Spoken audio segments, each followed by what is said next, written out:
చెప్పు నేను.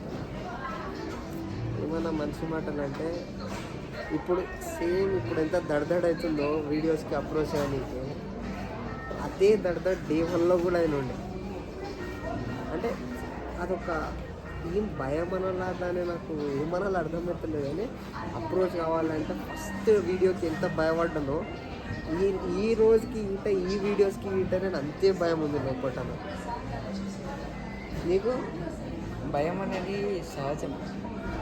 భయం మనుషులు పడకపోతే ఎవరు పడతారు? భయాన్ని అధిగమించడమే మనిషి యొక్క లక్ష్యం. మీరు తెలుగు టీచర్ గుర్తొస్తుంది. అందుకే భయపడకండి, భయాన్ని ఎదుర్కోండి ధైర్యంగా. ధైర్యం వచ్చే 2 మాటలు చెప్పు శ్రీనివాస్. ఎలా ధైర్యం వస్తుంది? ధైర్యం అనేది డైలాగులతో రావు. ధైర్యం అనేది లోపల నుంచి అయినా నీకోసం ఎట్లయితే అట్లా. నేను డైలాగ్లో వస్తుందని నేను అనలే. నువ్వు ధైర్యం ఎట్లా వస్తుంది అది నాకు చెప్పమని అన్నా. ధైర్యం ఎదుటిని చూసి వస్తుంది. ఎదుటి వాళ్ళు మంచి పనులు చేస్తుంటే మనం ఎందుకు చేస్తారేమో అన్నప్పుడు కూడా చాలా ధైర్యం వస్తుంది. భయం కూడా వస్తుంది దాంతోపాటు. దాన్ని అధిగమించి చేసేయడమే ధైర్యం.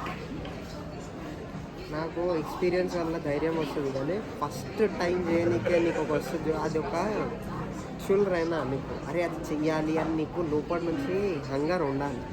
ఆ ఫైర్ లేకపోతే నీకు ఆ ఛాన్స్ తీసుకోకపోతే నీకు ఆనే పడి ఉంటావు అనమాట.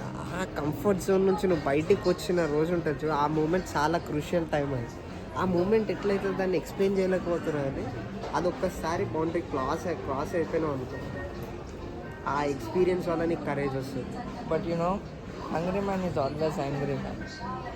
ఎగ్జాక్ట్లీ, అది అసలు అలాగే ఉండాలి. మళ్ళీ ఎప్పుడు హంగర్ ఉండాలి, ఎప్పుడు హసిల్ చేయాలి. ఎందుకు మనం అందరం హసిల్ చేయకుండా ఎందుకు ఉండాలి? ఒక రీజన్ చెప్పు. మన ఎన్వైరన్మెంట్ అట్లా ఉంది. మనకు నేర్పించే వాళ్ళు లేరు.